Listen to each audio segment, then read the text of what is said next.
Sup, junkies? Remember, keep your brain cells and your teeth. Smoke mouth, not mouth.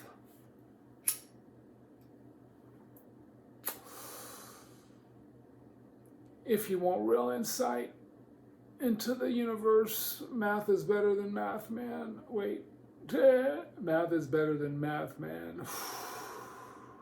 Because that's the good fucking shit.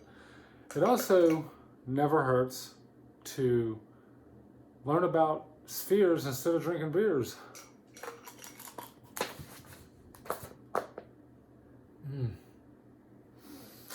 Kind of goes down hard, but it's good in the long run. So addiction, it fucking sucks. I was an alcoholic. I was addicted to cigarettes. And people say you can't get addicted to marijuana, but you most certainly can. Might not be a physical chemical dependency, but it certainly is a mental one, which can probably be worse. At least with a physical dependency, you kind of detox and it sucks for a while and then it's over. But with a mental dependency, it plays games with your fucking head. I was an addict to absolutely everything.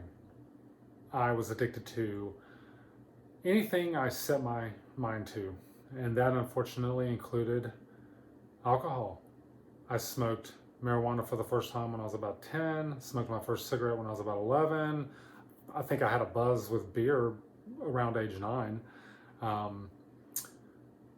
Along with my many other ventures, it consumed me. And life is already extremely complex. Don't we wish we were able to break life down into some very simple parts to make a very complicated decision? And with my addicted personality, my addict's personality, I oftentimes zoomed in to anything and everything so far I could never zoom back out. I could never get back out and see the bigger picture. I would just have questions after questions. Nothing was ever good enough. I'm too skeptical, call it even paranoia. You're just too skeptical to believe anything or anyone. And I guess it comes down to a basic trust issue. And alcohol numbed all that. When I was drunk or smoking that cigarette, it made it go away. It silenced the questions. It silenced the skepticism and the paranoia. And so I never dealt with that shit. I never dealt with how complex life was. But in the end, alcohol was just making shit more complicated. It was creating physical ailments and problems and destroying relationships. And that shit's just complex. All of life is complex. So when my daughter was diagnosed with Ohtahara syndrome, and I was researching it, it's a derivative of epilepsy, sort of a cracked out version of epilepsy. And I stumbled across that article somewhere, I don't even remember, that epilepsy was on the frontier of mathematics in a field called nonlinear dynamics. And epilepsy was an infinite variable nonlinear dynamic problem on the continuum. That's a chucking mouthful right there. And that interested me for some reason, because I guess I had a daughter that was or close to dying, and they were taking half her brain out to save her life. And so I researched it a little bit because my wife was an epileptic too. So it sort of interested me. And when I researched the infinitely variable nonlinear dynamic problem on the continuum, I just stumbled across that guy, Stephen Sturgatz. He's sort of an expert in the field. And there on his introduction on page 10, like in my last video, life was also considered this sort of problem. And that really interested me. Life and epilepsy could be described with mathematics.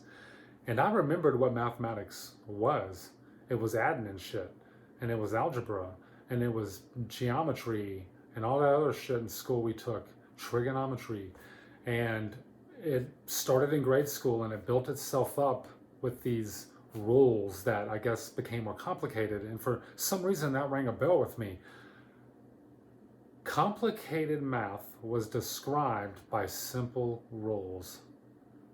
complicated life is described by simple rules.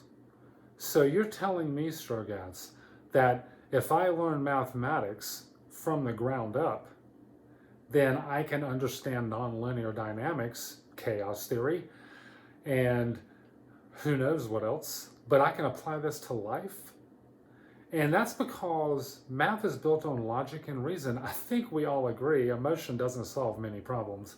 When we, when I'm at work or when I'm around people, they always kind of say, wow, you never get too down, you never get too up, and that's because being even all day avoids getting really amped up and jacked up, because if you get really amped up and jacked up, there's going to be the corresponding fall down. Just like when you get really, really fucking drunk, you're going to get really, really fucking hungover. Or if you do enough rails of coke, you get that drip in the back of your throat, but then you can't sleep and your throat hurts, or and in other words, there's always karma. There's always the other side of the coin. There's a conservation of energy, if you will. You can go really high, but you're going to have to come back really low. Or if you get really depressed and go really low, you're going to have to bounce back really high. So it's better just to stay even. And I always advise people I work with, if you can control your facial muscles like this, no matter what news you hear, if you just don't move a muscle. What's the biggest muscle on your face? Well, it's probably your mouth. And it's also the most dangerous. So if you don't even roll your eyes or grimace or smile, you're sure as shit not going to be talking, which is generally what gets you in trouble. But going back, in essence, I saw the possibilities, according to the expert Strogatz, that life could be explained mathematically, and I became addicted. And I didn't even make it past the introduction of Strogatz's book. As soon as I got onto the first page, bam, right off the bat, differential equations. And of course, we all know that that's the cracked out big brother of the dreaded calculus. Everybody's scared of calculus. And of course, calculus, everybody knows, I think everybody knows, you have pre-cal, and then before that you have algebra. So it kind of goes arithmetic, geometry, algebra. And then you go to pre-cal and then calculus. And then, of course, I guess once you get past calculus, which is sort of standard, in college mathematics, if you're in mathematics at all, you go into topology and differential equations and all this other shit. So I paid some dues learning about arithmetic, geometry, and algebra I still learn shit now. But along the way, I was reading a lot about linear algebra. I wasn't reading about learning it. I was reading that it was really tied into all this shit, and I didn't understand why. So it became pretty clear that linear algebra was going to become necessary, and that turned out to be so, because differential equations, a lot of their solutions are found via eigenvectors and eigenvalues and eigenshit. And I learned that linear algebra is a foundation of mathematics. In other words, a lot of other branches of mathematics fit in there, and linear algebra does the work. That was pretty fucking cool. So there was this structure of linear algebra, this linearity property. And in other words, everything is the sum of something. I'm the sum of all my decisions, and so are you. And linear algebra sort of embodies that. So here you have linear algebras in calculus, geometry, and trigonometry, all shit that we know about or have some experience with, whether direct or indirect. So it became pretty clear I had to learn linear algebra. So the ultimate goal was nonlinear dynamics, and to learn about nonlinear dynamics and chaos theory, I would have to learn differential equations, and to know differential equations, I would have to know calculus and linear algebra, and to know calculus and linear algebra, I would have to know how to add and some basic geometry about angles and shit. So that's sort of how I started, and eventually, of course, I stopped smoking marijuana because I couldn't focus on the math, and that's an important moment in my life. In the process of all that weed smoking every day to not drink alcohol, I was reading math, and my brain was hurting. I was be high, and I wouldn't remember anything. So I made the decision to quit smoking pot and stay with the math. And so in any event, what I'm going to do in this series of videos is I'm going to build that equation of life up from scratch, logically and reasonably. And I'm going to tie in calculus and linear algebra and some differential equations, and I'm hoping to let you see what all that shit is without actually doing the math. I'm actually going to work out the problems by hand, and I'm going to let you watch me do it. And I'm going to even do basic arithmetic in my head so you can see just how easy it is to do this shit. And you're really a lot better at it than you think you are. And the reason I say that is because if it weren't for reason and logic and mathematics, we wouldn't have gotten where we are today. Even you wouldn't have gotten where you're at today. We are forced into mathematics. We have to do it. It's ingrained in us. Just from the simple fact that we're in a space, geometry made sense. And the angle of the sun made sense to the ground because it tells you how much time you have left in the day. So math was sort of ingrained in us, and why would you not want to know something that's going to help your fucking life? And that's what I hope to do with this shit.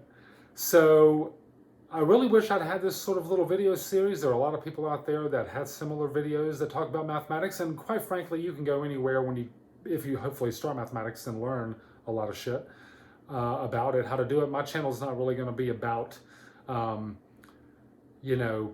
actual calculations. You can go to Khan Academy for that, and that guy's good, for real.